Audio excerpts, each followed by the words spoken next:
Welcome back to my channel Sarayu Roy.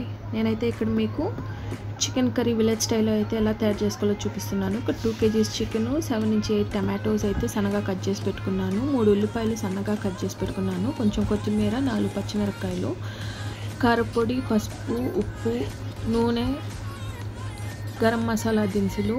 ఇక్కడైతే ధనియాలు, బిర్యానీ ఆకు, యాలక్కులు, లవంగాలు, మిరియాలు, గసగసాలు అండ్ చెక్క ఇవి అయితే తీసుకున్నాను. ఒకసారి అన్నీ చూసేసుకోండి.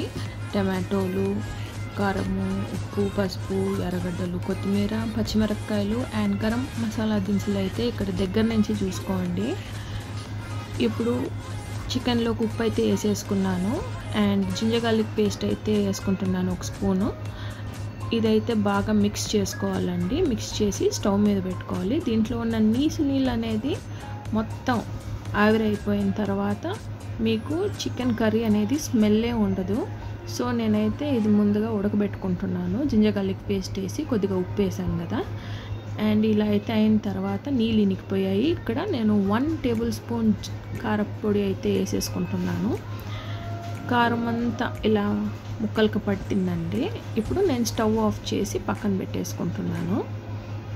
ఇప్పుడు ముందుగా ఒక పెనం అయితే తీసేసుకోవాలి. ఈ పెనంలో ఇందాక చూపించినట్టు ఆయిల్ అయితే వేసేసుకోవాలి. ఆయిల్ మంచిగా హీట్ ఎక్కాలండి. హీట్ ఎక్కిన ఆయిల్లోకి ఆనియన్స్, కరివేపాకు, పచ్చిమిరపకాయలు ఈ 3 అయితే వేసేసుకోవాలి. ఇప్పుడు ఈ మంచిగా ఫ్రై చేసుకోవాలి. ఈ ఫ్రై చేసుకున్న వాటిల్లోకి మనం టమాటోస్ అయితే వేసేసుకుంటున్నాము అండ్ చిటికెడు పసుపు అయితే వేసేసుకుంటున్నా. ఇలా చేస్తే ఇది ఒక చిన్న టిప్ అండి. పసుపు, ఉప్పు వేయడం వల్ల మీకు ఈ టమాటోస్ అనేవి ఫాస్ట్గా మగ్గిపోతాయి.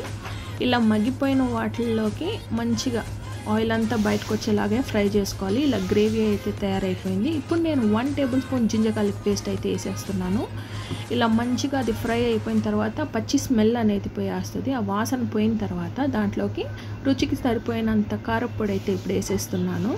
ఇప్పుడు కారపొడి వేయడం వల్ల ఇప్పుడు ఒక స్మాల్ టిప్ అండి, అది కలర్ కూడా మీకు గ్రేవీ రెడ్గా అనిపిస్తుంది. సో ఇప్పుడైతే కలుపుకుంటున్నాము. మంచిగా కలిపేసానండి.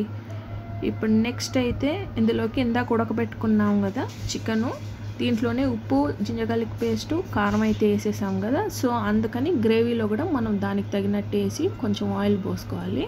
ఈ పక్కన అయితే ఇంకో ప్యాన్ పెట్టుకొని ఈ గరం మసాలా దినుసులు అనేది ఇక్కడ ఫ్రై చేసుకున్నాం కదా, ఇలా దోరగా వేయించుకున్న మసాలా దినుసులని ఈ మరిగే కూరలోకి అనేది పౌడర్ చేసి ఇప్పుడు వేసేసుకుంటాము. అంతేనండి. ఈ పౌడర్ చేసుకొని వేసుకున్న తర్వాత లాస్ట్లో కొత్తిమీర అయితే చల్లేసుకుంటామని. అంతే, మన ఎంతో టేస్టీ అయిన విలేజ్ స్టైల్ చికెన్ కర్రీ అయితే మనకు రెడీ అయిపోయింది. బాగా టేస్ట్ చూసి అయితే నేను చెప్తాను. మీకు కానీ ఈ వీడియో నచ్చితే లైక్, షేర్, సబ్స్క్రైబ్ చేయండి. బాయ్ అండి. Take care.